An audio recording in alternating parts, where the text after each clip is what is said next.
he made a special request on what I would teach on. I don't know if you guys know this, but he and I went to the same school, and there is a professor there named Gary Habermas. And Gary Habermas pioneered a way of arguing for the resurrection called the minimal facts argument for the resurrection. And so he specifically asked me to teach on the minimal facts argument for the resurrection. So like normal, when I'm up here, we're going to do apologetics. Apologetics is just giving a defense for something you believe in, and we're in church, so we're giving a defense for a Christian worldview. But unlike normally I am arguing for reliability of the Bible. So we'll say X event in history happened, the Bible records it, here's all this corroborating evidence for that thing.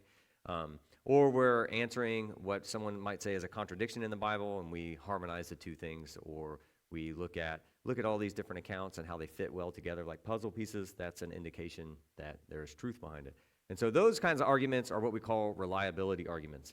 Tonight is not going to be like that. It's going to be different. And so first I could talk about how Gary came across the idea for the argument and stuff like that, and then we'll start talking about why this is going to be different. Gary Habermas, when he was in college, he did the same thing that most of us do when we're that age, which is he began to question his Christian convictions that he received from his family and his parents. And so most of us realized when we're in our early 20s that most of our beliefs were just sort of inherited. We didn't develop them on our own. And so, but the unique thing about Gary is, while he was going through that sort of crisis, the thing that compounded that crisis was he was going to school for New Testament. And if you go to a secular school for New Testament, you will learn a lot of things that you didn't know before, and you will learn a lot of different perspectives that you didn't know before. If you could imagine there being three groups of perspectives on the Bible. Now, you can think about this as a spectrum, but people are going to cluster in three groups. On the one end of the spectrum, all the way over here is going to be people like you sitting in the pews that think the Bible is divinely inspired, without error, not only without error, but incapable of having error because it's God's breathed word, right? And that's most Christians in the pews and most pastors in conservative churches think that about the Bible. In the middle of the spectrum would be people that think the Bible is reliable, that it records true things, but that maybe there are some errors in there that you could find somewhere. The spectrum, and the opposite end of the spectrum is people who think the Bible is unreliable, right? And those would be non-Christian, highly skeptical New Testament scholars, right? And so I don't know if you know this, but many New Testament scholars never become Christians, or they were, and they are no longer. And that a large part of that is because they take a very, very skeptical view of what the New Testament says about things. Everything will be examined under a microscope. And so Gary, learning arguments from all ends of the spectrum, has a major crisis of faith. But one day, actually when he's getting ready to do his dissertation or pick a topic for his dissertation, he asked the question, well, what do the people who say the Bible is unreliable, what do they accept as facts? What do they say undergirds the beginning of Christianity, right? And so he went mining for those facts, for what we call historic bedrock, right? And so Gary's minimal facts actually accept the premise: the Bible is unreliable.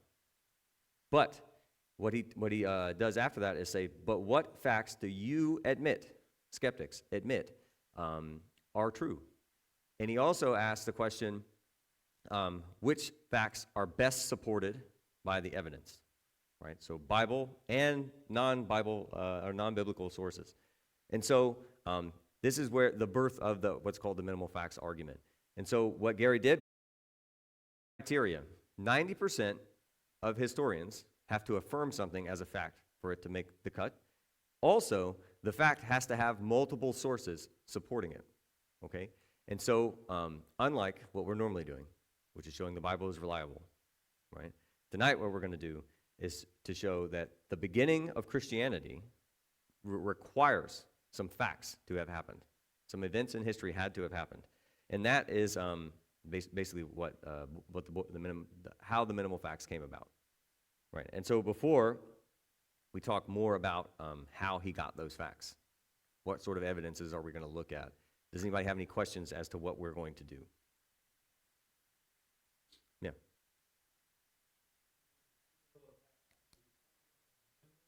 It's called minimal facts. Yes, sir. Yeah, it's called minimal facts. And that's just because it's contrasted with what I'm normally doing, which is maximal data.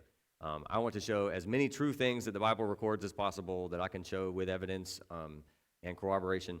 And the minimal fact says, I'm not arguing for that. What the minimal facts is going to do is, what Gary discovered was that if you believe the Bible is a divinely inspired word of God, then God raised Jesus from the dead. If you believe the Bible is a reliable collection of ancient documents, God raised Jesus from the dead. Even if you believe the Bible is an unreliable collection of ancient documents, God raised Jesus from the dead, right? And so that's the goal of the minimal facts argument, is to say, I'm not going to argue with you about how many horses this king inherited.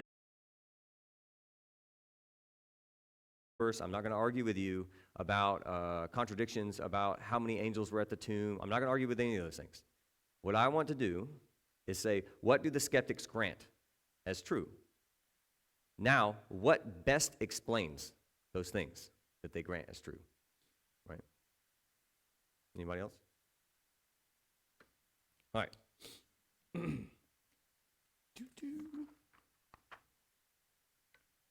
So, like I said, the things he's going to take that are historically certain are affirmed by over 90% of scholars. He'll usually say the phrase virtually all scholars, because you're always going to find quack jobs, right? You're always going to find quack jobs. And I have multiple sources behind this. In doing this, he discovered this list of facts surrounding the beginning of Christianity, and that's why this is called the minimal facts. He doesn't want to argue for anything he doesn't have to. If God raised Jesus from the dead, Christianity is true. Right? That's not going to tell you whether to go to a Baptist church or a Catholic church, but it's going to tell you God raised Jesus from the dead, right? And that means death has been conquered. The Son of God reigns, right?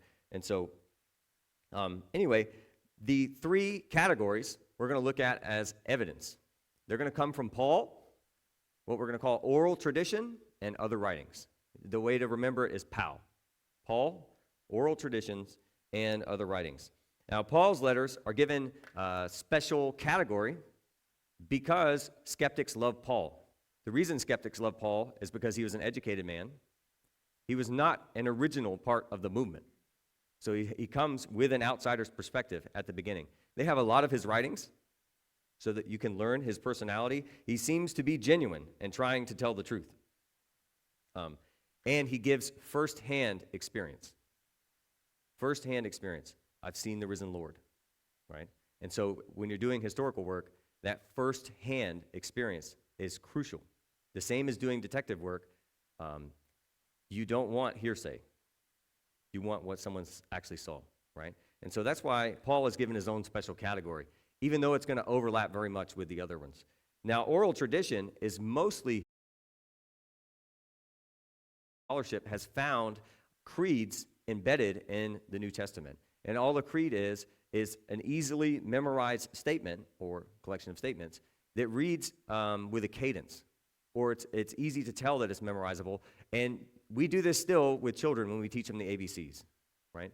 You don't just read letters to them, you sing them to them.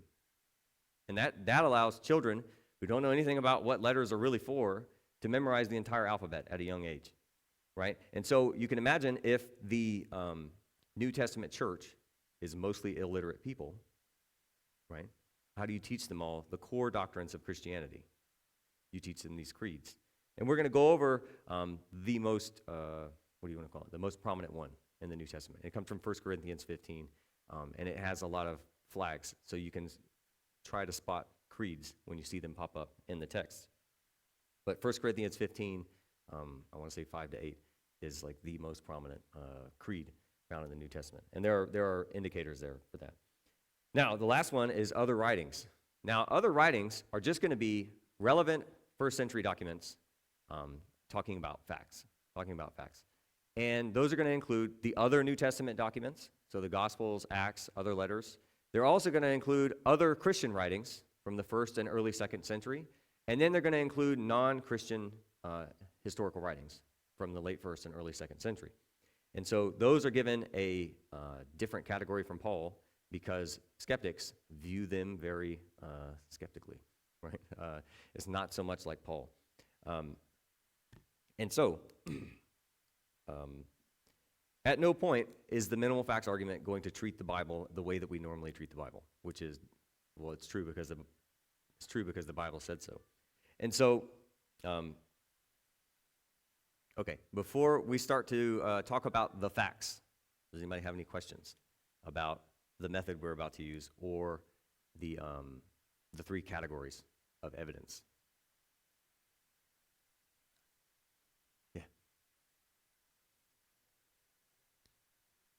Yes, I actually had a lot of stuff, but I didn't know what I was doing when I got here, and so I messed up. Yeah, no, absolutely. And also I can talk to you about books used for research for this. Gary Habermas has been writing on the minimal facts for a long time. The list will actually grow and shrink according to what mood he's in sometimes, right? And he's had as many as 12 and as few as 4 on the list. It's not that he doesn't think they're facts sometimes, and sometimes he does. It's just he's just always working on formulating the argument. And so today we'll easy to remember 5, and we'll talk about evidences for each one. And so the first fact is Jesus died by crucifixion. Now, you may have heard of people called Jesus mythicists. Jesus mythicists think that Jesus, all of the Jesus story is just a myth, right? And so that position is not taken seriously by historians at all. Bart Ehrman is, I've mentioned him before when I was up here. He is the world's most popular author on the topic of religion. He is an ex-evangelical New Testament scholar. But one thing he says is there is nothing more certain than that in history, that the man Jesus of Nazareth existed, and that he was crucified by Pontius Pilate. And so we're going to go over a handful of sources there. This is a minimal fact. It's a bedrock historic fact. The reason it is because, 1, Paul writes about it a lot, right? And 2, the Gospel and Acts write about it a lot. 3, obviously other New Testament letters write about it. Now remember, we are not using the Bible as one thing. The New Testament is now, to us, 27 unreliable first century historical documents. Now, but once you pile up enough evidence or enough testimony, a historical fact becomes undeniable, right? And so not only do we have those, but outside of the New Testament, we have a Jewish historian, Flavius Josephus, who, this is a short quote, "When Pilate, upon hearing him accused by men of the highest standing among us, had condemned him to be crucified." Now that's a blurb from a passage about Jesus. And Josephus is going to come up again later when it comes to the Lord's brother. But Josephus is a non-Christian writing toward the end of the first century about a man named Jesus of Nazareth who was crucified and whose brother later becomes the leader of his movement. And so you begin to see that this sort of becomes historically undeniable. Eventually, this thing happened, and that's where we get these minimal facts from. The next one is a Roman historian named Tacitus. And Tacitus said, "Nero fastened the guilt of the burning of Rome and inflicted the most exquisite tortures on a class hated for their abominations." Now, most people interpret this as Tacitus saying that Nero lied. Nero burned Rome, and he needed somebody to blame when the people didn't like him very much for it, so he blamed Christians. Everybody already hated Christians, so they were his scapegoat. He just said the Christians did it, and they began to torture them. And we carry on, called Christians by the populace. Now that, in another lesson we mentioned, that actually corresponds to Luke in Acts. Christians didn't call themselves Christians at first. Other folks called them Christians, right? They usually use the phrase like the way or something like that, you know. Anyway, Christus, from whom the name had its origin, suffered the extreme penalty. The extreme penalty is a polite way of saying crucifixion. Crucifixion was actually considered like a dirty word to say.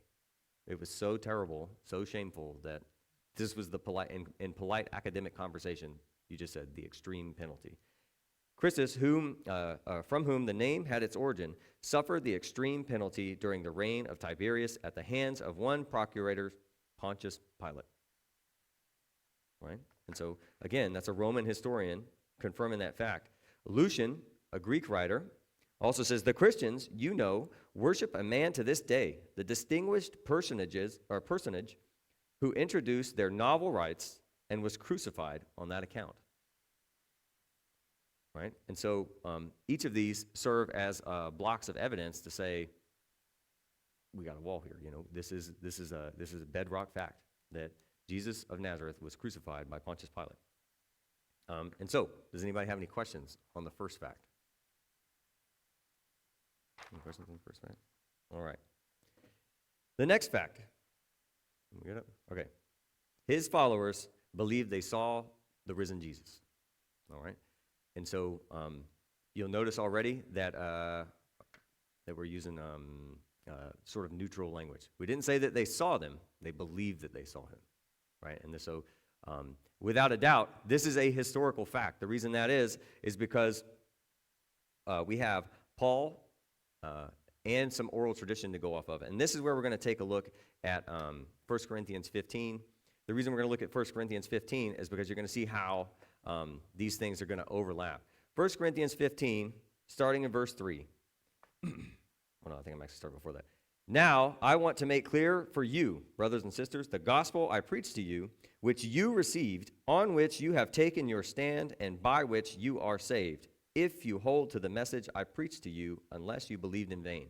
Now, Paul is about to tell them, this is the message I told to you that is saving you right now.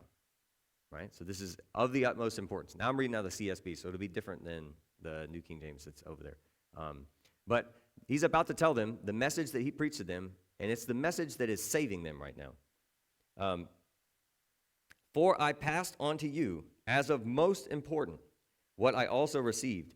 I think the New King James says, first of all, right? And that's not talking about the order in which you said it. It's just like when your wife is mad at you and she says, first of all, right? So the most important thing we're about to talk about right now is about to come out of her mouth, right? And so it's the same thing in the New King James there. First of all, and then the reason, one of the first flag that flies up, that this is going to be a creed, that Paul's about to cite something that everyone can say verbatim in the church at the time, is because he says, I passed along to you what I also received. And what New Testament scholars have found out is that that language is the same language that Pharisees used to talk about things they had taught their students, things that they expected them to know. And so they passed on what they'd received from their teachers, right? And so Paul's about to tell them this creed, that Christ died for our sins according to the Scriptures. And so we see again that first fact get affirmed, right? That Christ died. It doesn't say on the cross, but that Christ died according to the Scriptures, that he was buried, and that he was raised on the third day according to the Scriptures, and that he appeared to Cephas, that's just Peter, then to the 12, then he appeared to over 500 brothers and sisters at one time. Most of them are still alive, but some have fallen asleep. Then he appeared to James. Then to all the apostles. Last of all, as to one born at the wrong time or out of due time, he also appeared to me. All right? And so we see he appeared to Peter, the 12, 500 people at one time, a group called all the apostles. Right? And so what you see here is Paul citing an oral tradition, and that's how these things can overlap. Right? It's an oral tradition that Paul is citing. And so this serves as evidence that the early church began to preach this right away. The reason we'd say that is Paul says this is of first importance. Now, a few years in the letter to the Galatians, in the first chapter, he tells you a few years after his conversion, he went to meet Peter and James to compare notes. And he says there that they added nothing to me and that they extended the right hand of fellowship. Right? And so we know that by the time he got there, he spent 2 weeks with them, figuring out if they were preaching the same gospel. The latest Paul could have learned this is in the mid-30s. If this is the central Christian message of first importance, the latest time he could have possibly learned it is from Peter and James in the mid-30s. The latest, the most skeptical scholars could say that he learned it is 51 when he wrote this letter. So within a couple of decades, at the very latest, Christians were saying, we have seen the risen Jesus. We have seen the risen Jesus. Now, are there any questions about the use of 1 Corinthians? It's Galatians 1, like verse 18, somewhere in there, when he talks about going to meet Peter and James. Now, we also have a letter from Clement of Rome, which is written toward the end of the first century. Some scholars think It might be the Clement mentioned in the letter to Rome. Therefore, having received orders and complete certainty caused by the resurrection of our Lord Jesus Christ, and believing in the word of God, they went with the Holy Spirit's certainty, preaching the good news that the kingdom of God is about to come. And so what we have here is a Christian from the first century writing, describing the apostles, right? Describing what the apostles are doing, and he's saying that the reason they were the way they were was because they believed they had seen the risen Lord, right? And so we work to establish this bedrock fact, not only with Paul's letters and obviously other New Testament documents, right? The list is probably too long to list of other New Testament documents, but there are tons of New Testament documents that reference the appearances after the resurrection. Every gospel, other than maybe the short ending of Mark, Acts, all of Paul's letters, Peter, which we haven't gotten to Paul yet, but yes. And so we can take this as another bedrock fact. Fact number three. Paul, an enemy of the church, was converted by a similar experience. Right? And so until you hit this fact, you could say it's a conspiracy, right? Or a mistake. Somebody had a hallucination, it's a mistake. But when you do that, you run into Paul. Paul, who was not a friend of Jesus, who, for all we know, didn't know about him until after his death. For all we know from his own writings, was an enemy of the church, persecutor of the church, right? And so Paul, an enemy of the church, was converted by a similar experience. The first source there we have is Paul and a few letters mentioning that, his conversion, and his mentioning of being a persecutor of the church of God. The next one we have is actually an oral tradition that Paul brings up right around that at the beginning of the book of Galatians. He says, he's quoting the Galatians. He who once persecuted us is now preaching the faith he once tried to destroy. Now, in the context of that quote, he's saying that they used to say that about him. And so that's Paul, again, referencing something that's transmitted by word of mouth. Christians used to say that. When they heard about Paul, they're like, oh, man, the guy that used to persecute the church is now preaching. And so Paul here is, again, this is going to overlap. This is Paul and a tradition that he's citing. And then, obviously, the book of Acts and 1 Peter mentioning Paul. We have ample early evidence to say that this fact is sort of historically undeniable. And so does anybody have any questions about the third fact?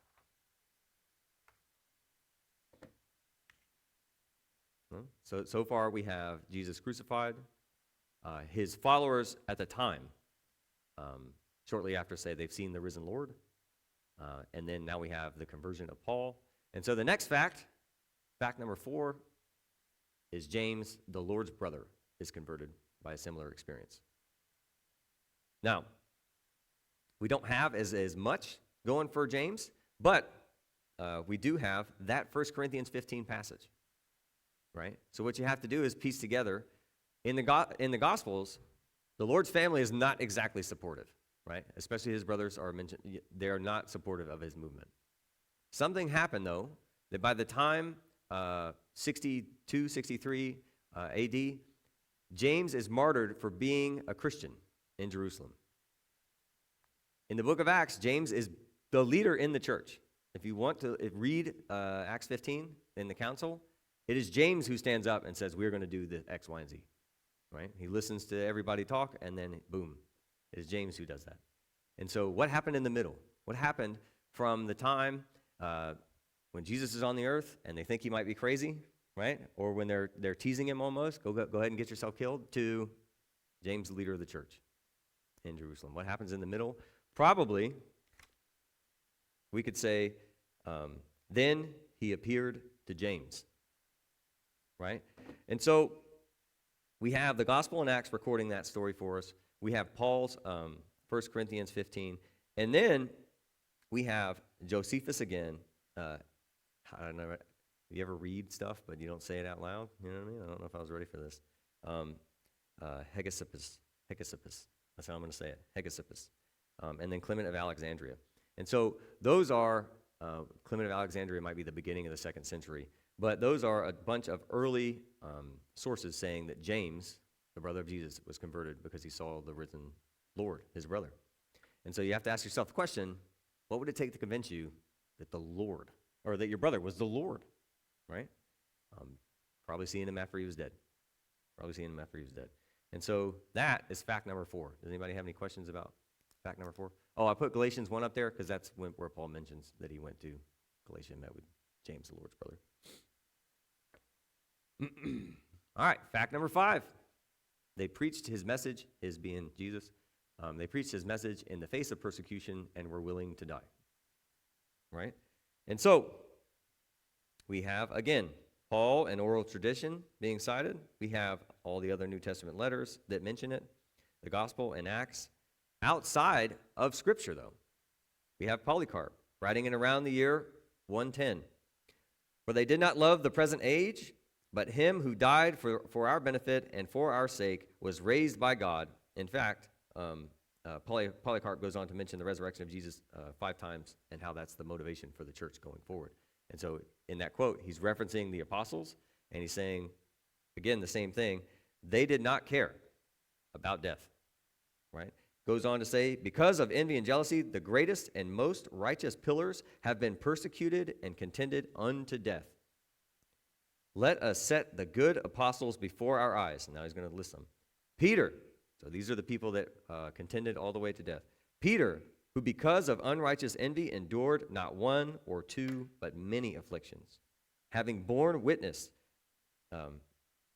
went to the due glorious place. Because of envy and rivalries, steadfast Paul pointed to the prize, 7 times chained, exiled, stoned, having become a preacher both in the east and in the west. He received honor fitting of his faith, having taught righteousness to the whole world unto the boundary on which the sun sets, having testified in the presence of, because of envy and jealousy, the greatest and the most righteous pillars have been persecuted and contended unto death. Let us set the good apostles before our eyes. And so this is just an example of early writings where this is the character of the church. This is the character of the church. Peter, who because of unrighteous, I already read that one. The next one is Tertullian, and this is a quote from the late 2nd century or the late 100s. That Paul is beheaded has been written in their own blood, and if a heretic wishes his confidence to rest upon a public record, the archives of the empires will speak, as with the stones of Jerusalem. And so he's saying, if you don't believe the sort of unanimous church testimony that Paul was beheaded, then he says what you can do is go check the Roman, at the time, you can't do this anymore, but he's saying to go check the Roman records because they had to record if they killed a Roman citizen, right? Say again? Right. So at Rome, Nero was the first who stained the blood, with blood of the rising faith. Then is Peter girt by another when he was made fast to the cross. Then does Paul obtain a birth suited to Roman citizenship. And so you'll hear him talk about death. They'll use the word birth because they're being taken from this world into another one. When in Rome, he springs to life again, ennobled by martyrdom. And so then we have specifically Paul being mentioned by Paul, Luke, Clement of Rome, Polycarp, Tertullian, Dionysius, and Origen. And so we have source after source about the church in the 1st century willing to die for the message that they believed God raised Jesus from the dead. They saw Jesus after his death. And so those are our 5 facts. Does anybody have any questions about the facts? I guess I could run through them again real quick. Jesus died by crucifixion. Shortly after, his followers believed that they had seen the risen Lord. Paul, an enemy of the church, is converted. James, the Lord's brother, is converted. And they preached this message in the face of persecution, willing to die. And so those are our 5 historical facts. So does anybody have any questions about those facts so far try to explain them. No? No? Okay. So I guess my question to you guys would be, how do you explain the facts? This is just out there. Yeah. Say again? Oh, the source of the fact. What is the source? I'm sorry. Yeah, how do you explain the facts? Like, what's the best explanation for the facts? Yeah.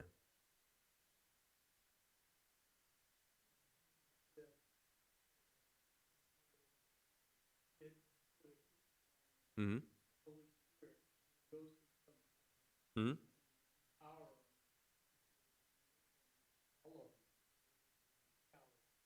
Mm-hmm.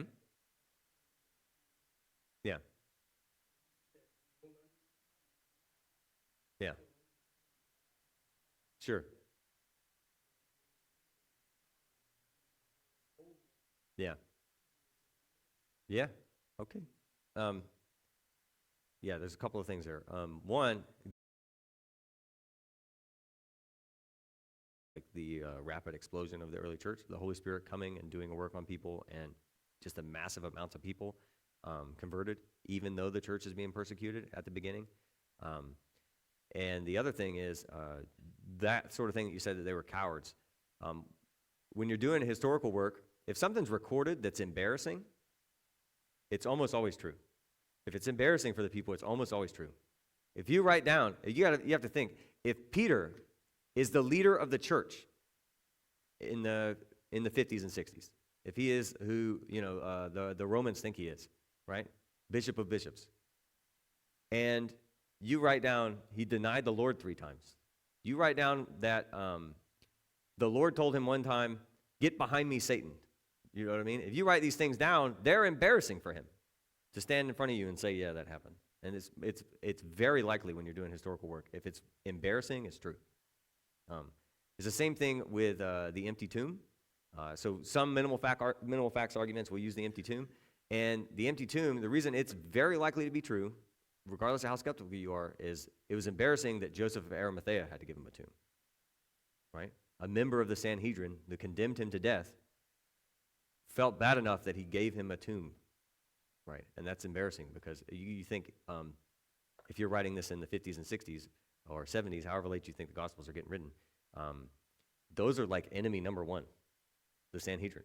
You look at the sermons that Peter preaches, he says, "You killed him," to the leaders there. You killed him. That's the enemy of the church. But Jesus needed a tomb to stay in. And so, like I said, that's another thing. If a fact is embarrassing, it's very likely to be true. But a lot of arguments, not the minimal facts one, but a lot of arguments will use the Holy Spirit and the fact that the church sort of rapidly exploded at the beginning. And you can contrast that with Islam, because they could say, well, Islam grew rapidly too. Yeah, they were killing everybody that wasn't converting. Like that's very different. If you're killing everybody that's not converting, your numbers grow fast. Some places they're still doing that. Yeah. Some places they figured out better methods. I mean, if you look at the UK right now, it was just like get in and outbreed them, because English folks don't have babies. So if you only have like 1.2 babies for every 2 people, and then a bunch of Muslims show up that have 6 or 8 babies for every 2 people, your country's already dead. You just don't know it yet, right? You have a generation and you're gone. And that's what they're seeing now. Look at all the mayoral offices in England, and they're almost all Muslims. Look at the King of England, who just gave like an Easter speech and could not help himself but like compliment Islam. Like, what are we even talking about? They deny the resurrection, and on your Easter speech, you talked about Islam. Anyway, that country's gone. That country's gone. I don't know if there's any turning around outside of them turning to Christ, which doesn't seem like that's going to happen anytime soon. That country is pretty well shot. But all right, so what do you guys think? Non-Christians, how do you think they explain the facts? Christ died by crucifixion. His followers thought they saw him risen afterward. Paul, James converted, and they preached this message in the face of persecution, willing to die. What do you think? How do you think skeptics try to explain that away? Yeah.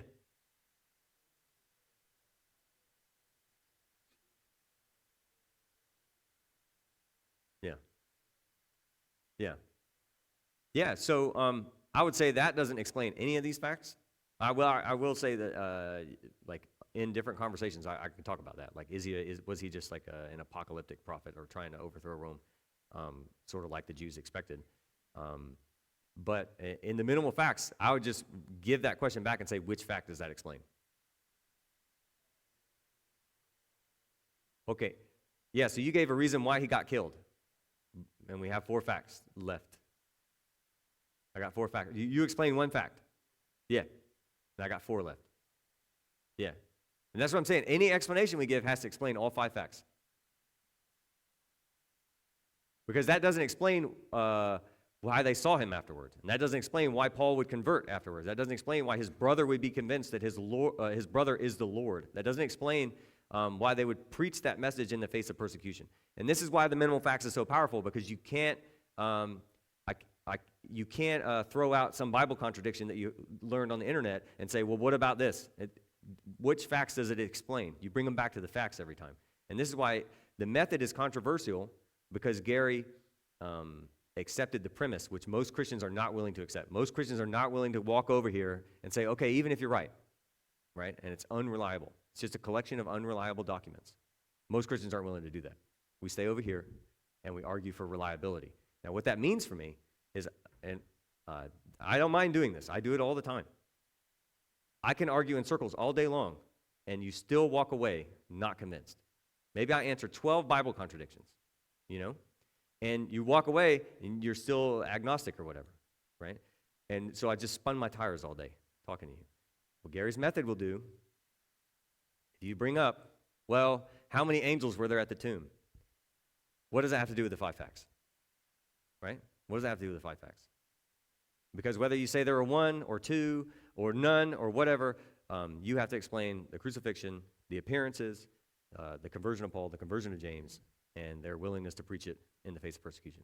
What does that have to do with the 5 facts, right? And so he doesn't play any of those other games. Any of those. If you ever see Gary Habermas or Mike Licona is the other guy that's now kind of taking the baton. If you ever see them do debates or discussions, if someone does that, stands up and says, what about this Bible contradiction? They won't answer it.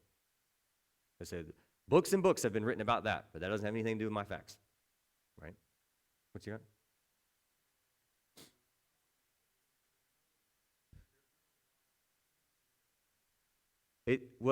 So the reason he chose basically the resurrection, the beginning of Christianity, is because if God raised Jesus from the dead, Christianity is true, right? If God, you could say God led Moses and them out of Egypt and give all the, but it doesn't give you the rest, right? But the central claim in Christianity is death has been conquered by the Son of God, right? And so that he laser focuses on the resurrection. Minimal facts about the resurrection and the church growth after that. And so how do you explain those facts, right? Yeah. So swoon theory being that, like, the Lord didn't actually die, right? That Jesus didn't actually die on the cross, that he was just looked dead, put him in a tomb, and then somehow he came out later. So one thing is, the first fact is actually that Jesus died. Not that it appeared he died, but that he was dead. And so it doesn't explain that one very well. The second one would be exactly how would, assuming, we have to make a lot of assumptions here. Assuming he doesn't die. And then he doesn't die in the tomb in the next 3 days when he didn't have any medical treatment, and that somehow he pushed the tomb or the stone out of the way or something, right? Does that seem like it would have inspired the rest of the people around him that he's the risen Lord? When you see this bloody, almost corpse-like man walk in the room, you're probably going to think, like, we need to get this guy a doctor, not this guy conquered death.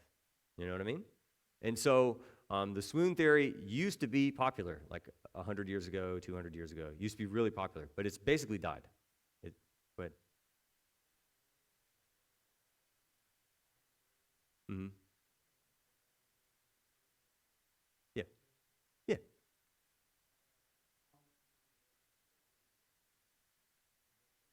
Mm-hmm. Yeah, not on record. Not on record. Yeah, and so back to your point, Romans were really good at killing people. They were the best it's ever been, They got so good at it that they got bored doing the regular stuff, and they came up with crucifixion, you know what I mean? That's pretty wild. And so, back to your point, They had crucified a lot of people with the 100% success rate, you know. And so the idea that he didn't die, stayed alive in the tomb with no medical attention, came out and inspired, became a liar all of a sudden too, because you also need evidence that, like, for some reason he was going to lie about it when he came out, you know, and that everyone else, yeah. So Gary Habermas has done some work on the Shroud of Turin, right? And he usually says he's like 80% convinced that it's legitimate, but he doesn't use it as part of this at all. You know, the minimal facts is laser focused, but he has gone on record as to say things like, we have not figured out how the image got on there because it doesn't look like ink. It looks like some kind of radiation that was not available, right? The Shroud of Turin is just a shroud. The Catholic Church has it. It's a shroud that they believe was the linen cloth laid on the Lord. Now, it doesn't exactly match the biblical description because there's supposed to be something around his head too, but there is something crazy going on with the Shroud of Turin. I don't ever use it when I'm doing apologetics. I don't ever use it, but there's something weird going on with it, in the sense that it has an image burned on it on both sides. Because if you imagine a long cloth folded over a person like that, it has his back and his front, and it's not ink. It's something else. Some kind of radiation happened, and you can see wounds and stuff on the person. It looks like Jesus. He's like marks for the crown and stuff. Yeah. Yeah. Yeah. Yes. Yeah. That's what a lot of people have said. And there are knocks against it because they carbon dated it, and it dated to exactly when it showed up in the historical records. It's like the 1100s or something like that. But then they said, well, you carbon dated it on a corner where it had been repaired because of a fire, and it's a debate. And the Catholic Church doesn't let it get tested very often. You know what I mean? So they're kind of weird with their relics, obviously. They're Catholics. But yeah. So it does have some apologetic value, but it's one of those things that's so debated right now. I don't know how much value it is. I kind of focus on New Testament stuff most of the time. What you got? Yeah. Mm-hmm.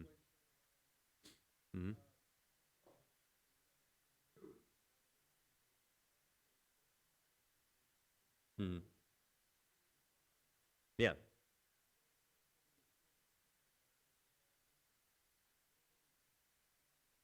Yeah.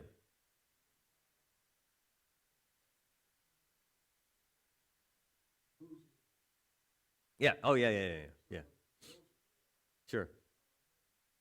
Sure. Yeah. It would serve as evidence. It wouldn't count as a minimal fact because you'd have to do basically what Gary started. How that research started was cataloging and he's done basically everything in the last 100 years now. Anyone who's written in English, French, German, or whatever the other languages he knows, he has cataloged what they believe happened, right? And so that's how he built that 90% number. And so I don't know if it would qualify as that, but sticking with just the facts that he's established through here, how else does anybody think the facts get explained? What best explains the facts? Not by Christians, but by non-Christians. So we got swoon theory, which doesn't really explain any of the facts very well, but it is a common response. And swoon just means he just didn't actually die. Anybody else? If you were an atheist or a non-Christian, how would you try to explain these facts away? Yeah.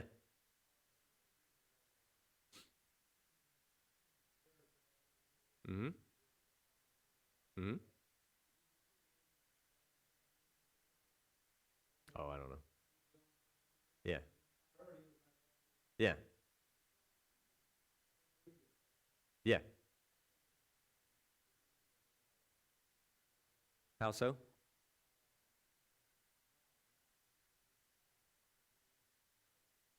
His brother.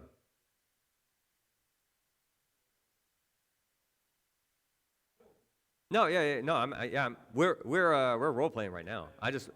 Yeah. I just want everyone to see how hard this actually is. Right? Go ahead. Oh, we'll let him. Yeah. Yeah. Yep. So we haven't said stole the body yet. I was actually waiting for that one. Yeah. Yeah. So I'm just going to say this. All those things that you just said could be true. They have not touched the fact. Yeah. So the thing, yeah. The thing we bounce it off of usually is Watergate. Like, it was 2 weeks, and people just start cracking. And they weren't getting persecuted like the early church is getting persecuted. You know what I mean? They were just like facing some jail time. But they crack, folded. What you got?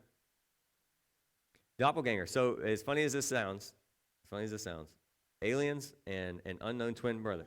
No, I know what you're saying. I'm going to get there. Yeah. Well, you didn't say anything.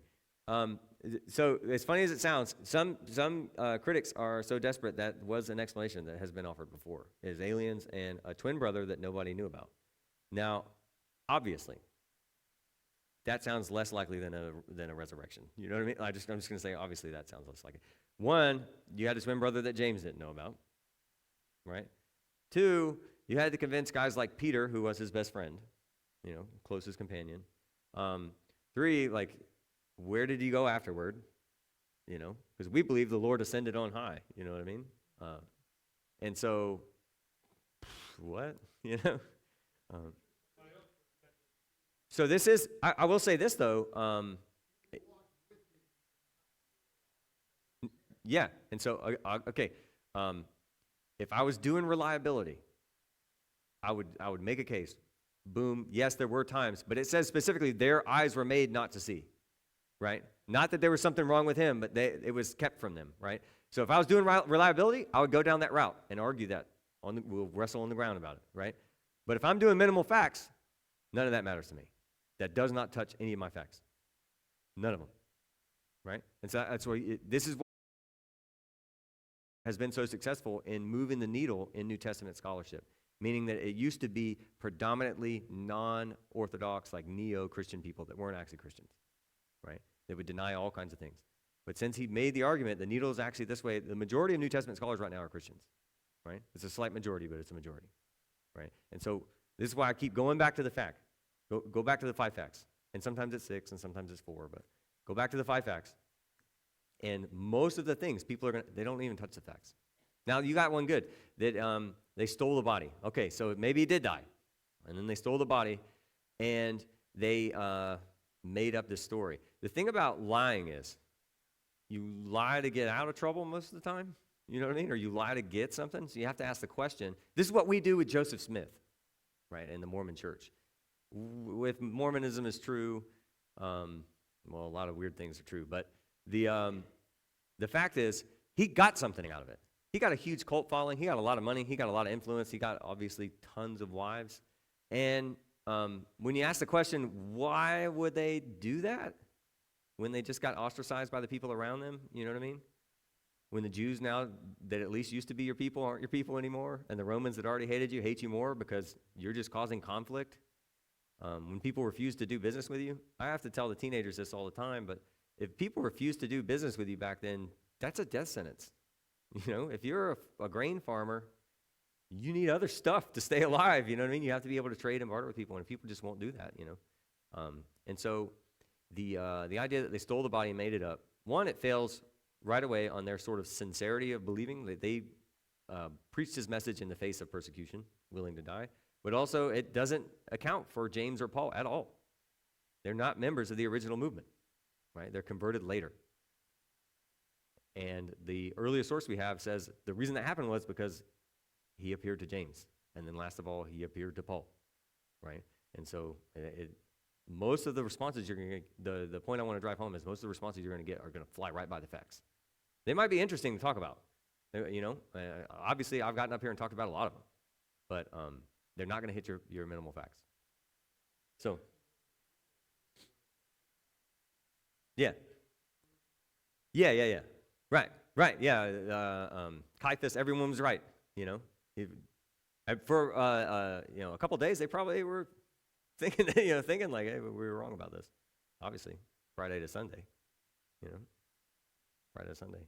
Would have been interesting to have been in the room, But it would have been interesting to sit down with Peter, Paul, and James when he spent 2 weeks with them to learn, are we preaching the same gospel? That sort of thing. So, does anybody have any other explanations? Gears turning. Hmm? At the tomb? Mm-hmm. Mm-mm. Yep. Nope.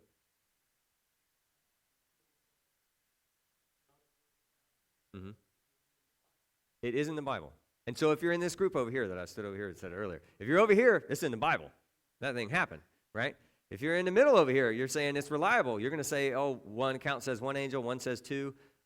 If somebody says, if I went like this, I went to the store yesterday, and then I said, Story and I went to the store yesterday.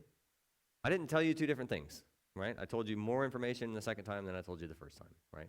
One angel and two angels is not a contradiction. That's not how that works, right? And so maybe one author focused on the one angel that spoke, and maybe one author wanted to tell you more about what was going on. That's all you have to do to iron that out. If I'm doing minimal facts, I don't care about that. Like that's Jamie with his reliability hat on. But Jamie over here with his minimal facts hat on, I'm going to say it does not matter how many angels were at the tomb. I need you to try to explain these 5 facts for me, right? I need you to try to explain these 5 facts for me. And like I said, like we're seeing here, it's hard to do. Yeah. Yeah, you're good. Say again? Oswald what? Oh, I don't know. Oh. Yeah. Yeah. Yeah. Okay. Yeah. Yes. Okay. Mm-hmm. Okay. Yes. Mm-hmm. Yeah. Yeah, that's good. Yeah. Yes. Um, yeah. So, which of my facts are you attacking right now? Which of my facts? Yeah, which of the facts are you attacking right now? Okay, I got you. Yeah, so I got you. One thing you're going to run into there in the example with JFK and stuff is the degrees of separation. Like, most of us are not at all intimately acquainted with the facts of the case, right? And so we're just kind of getting bits and pieces through things. The problem with my 5 facts that you're going to run into is that the initial followers that are converted are intimately aware of the facts, right? They were followers of the Lord, and they say they saw him afterward. Then the next 2 people, his brother, right, we would say is intimately aware of the facts. And then we would say Paul is persecuting the church for a reason. Why is he persecuting the church? They claim that man was the Messiah, that he died and he rose again, right? And that is blasphemy, okay? And so those people are all intimately aware of the facts. They're not, and when we say they're willing to die for what they're preaching, they're not like a Muslim willing to fly a plane into a building based on 1,400-year-old story. They're willing to die based on what they have experienced, firsthand experience. It's not someone taught them these things like us. It's not like us. The Christian martyrs today are still a glorious testimony to the power of the resurrection and the Lord and his goodness. But nobody's testimony is like the first generation's testimony. Nobody's is. Not for evidence, for sure. Because when a person is willing to die for something they say they saw, that means something. When a person is willing to fly a plane into a building and kill a bunch of other people because of something made up 1,400 years before that, then that doesn't. Yes. And that's why the minimal facts focuses on that, right? Right, exactly. Like I said, when a cop is doing an investigation, he doesn't need to hear all the hearsay. He needs to hear firsthand accounts, right? And so, anybody have any alternative explanations? Because the Christians have one, right? We have the simplest one. God raised Jesus from the dead, right? He had to be dead to do it. That's the first fact. That makes sense of why the disciples saw him, right? That makes sense of why James, his brother, saw him and became a Christian. That makes sense of why Paul, the persecutor of the church, turned his life around. That makes sense of why they were all willing to die. They were all preaching his message in the face of persecution, right? And so the Christian explanation makes sense of all 5 facts. You just saw how I did that. That was very easy. Now, the other ones I got, you said Jesus didn't really die. One you alluded to, sort of, is a hallucination theory. Okay, hallucination theory is the idea that they were grief-stricken after he died, and maybe Peter has a hallucination of him and is convinced that he saw the risen Lord, and then sort of legend sort of develops after that. Now, what facts do you think that does not explain well? What facts do you think that does not explain? That 500, yes, and that's part of the evidence. It's not considered a fact, though. That's part of the evidence to build the facts, but it's not considered a fact. But yes, it does not explain the 500. Yeah.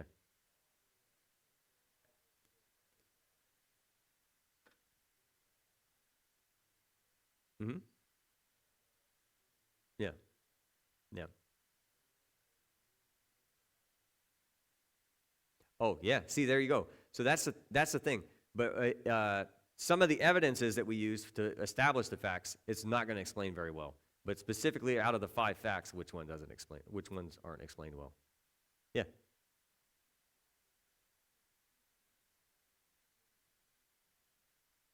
There you go.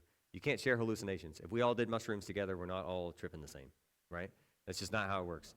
This is not how it works. The other thing is, there's no reason to think that James or Paul would have those hallucinations, like you said.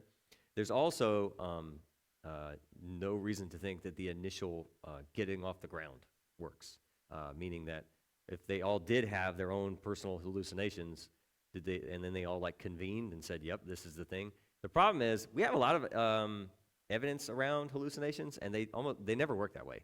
You can't find hallucinations where normal functioning people have hallucinations and then they change their life based on hallucinations. That's just not a thing. So yeah, hallucination doesn't do very well. Jesus followers lied. We talked about that a little bit. We talked about aliens and the unknown twin brother. And then, like I said, that's basically it. Those are the responses. And so if you listen to Gary Habermas or read him or Mike Licona books nowadays, what you'll find is the responses have kind of dried up. What you'll find is a lot of people say, you have some interesting data, I just can't follow you to your conclusion. What you're going to find is they are committed to the fact that there is no God that's going to judge sin.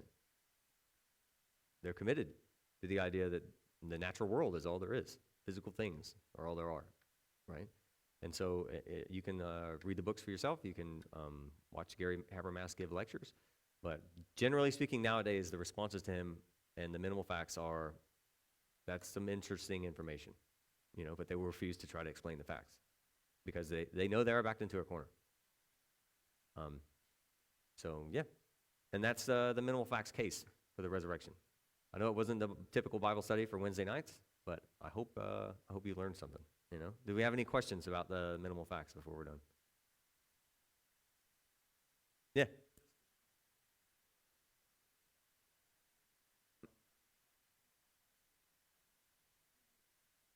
Yeah.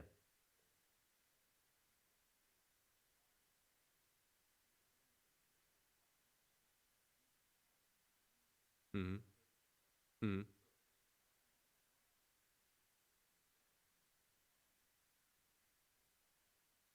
Oh, I see what you're saying. Yeah. Yeah. Yeah, the stolen body thing doesn't work for all sorts of reasons. Yep. Yeah. Yeah. And so the big thing is if you want to learn the minimal facts argument, and it's called an argument, but that's just like scholarly jargon. You're not supposed to be arguing with people like arguing with people. If you get in a discussion and you bring up the minimal facts, when you're doing it, drag them back to the minimal facts. Because what is always going to happen is they're going to shoot off over here and shoot off over here. And what I want to keep saying is, you didn't even hit my facts. You did not hit the fact. You did not try to explain them at all. Well, how many, and it's, okay. But anyway, yeah, I appreciate it. Yeah, what's up?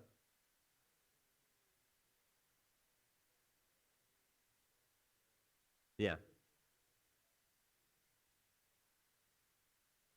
Yes. Yeah. Yeah. Mm-hmm.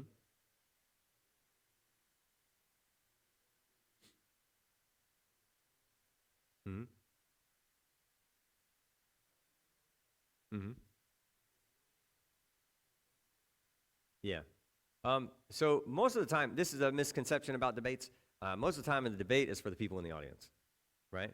I'm not going to change his mind. He's not going to change my mind. Both of us are well-versed enough that we know what you're going to say most of the time if you've prepared for a debate. You know what they're going to say before they say it, and they know what you're going to say, right? And really, we watch debates for the cross-exam at the end to see who's the quippiest, you know? But the debate is usually for the people in the audience, you know? And so I don't need a number of facts. I just need an explanation of the facts. You know what I mean? I got these 5. How do we explain them? And so normally, like I said, normally I'm doing reliability stuff, and I'll answer whatever. Like you said, it's kind of weird in a conversation to try to get that scholarly, especially most of us are like blue-collar people anyway. Like most people wouldn't even know what the heck I was talking about, you know? But if you can remember 5 facts, and then you can just remember the acronym from the earlier, POW, P-E-O-W, the reason these things are facts are Paul, oral traditions that we rely on, and the writings from other people. And that's inside the Bible, outside the Bible, Christian and non-Christian. And if you can just list the facts and tell them that the facts are affirmed by 90% of scholars, that they all have multiple sources supporting them, and that Paul oral tradition writing. If you can do that, most people are going to be like, oh, okay, well, and then they will try to explain the facts to you, right? And you say, well, Christian just says God raised Jesus from the dead. All 5 of these facts make sense. God raised Jesus from the dead. And so my advice would always be don't be overly argumentative, but yeah.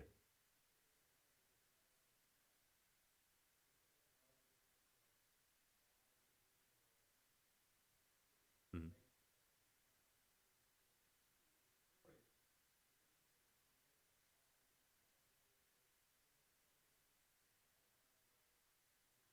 Oh, yeah. Yeah. Yeah. So as far as that goes, there are criteria that historians use to determine something as a sort of bedrock fact that you can't deny. One of them is what I talked about earlier. It's called the criteria of embarrassment. If something's embarrassing written down for the author or someone important to the author, it's probably true. You know, the other one is like corroborating other testimonies together, and you know, there are different methods they use to determine facts. One of them is the number of close early sources, right? But the problem with bringing out the number of manuscripts in the Bible is that, yeah, we have a few in the first few centuries, and then we have, right after that, you have this explosion, right? And so if you're talking about a few hundred years down the road, and now you got 1,000, you know, and then, you know, you go 1,000 years down the road and you got tens of thousands of manuscripts, none of that serves as evidence. That'd be like me hitting print, you know what I mean? And so what they want to do is try to get the best they can to original manuscripts. Like you're saying, the Jesus killed by crucifixion, that's attested by 9 sources from the first century. 9 sources. That's better than most Caesars, you know, and the things about their life that early, you know. So, anything else? Anybody got any more questions? Ted will be back next Wednesday. I think the kids are going to be getting rowdy here pretty soon, so we're going to.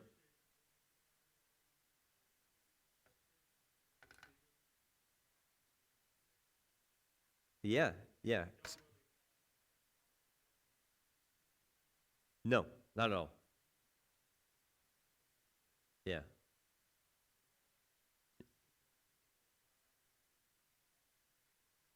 yeah,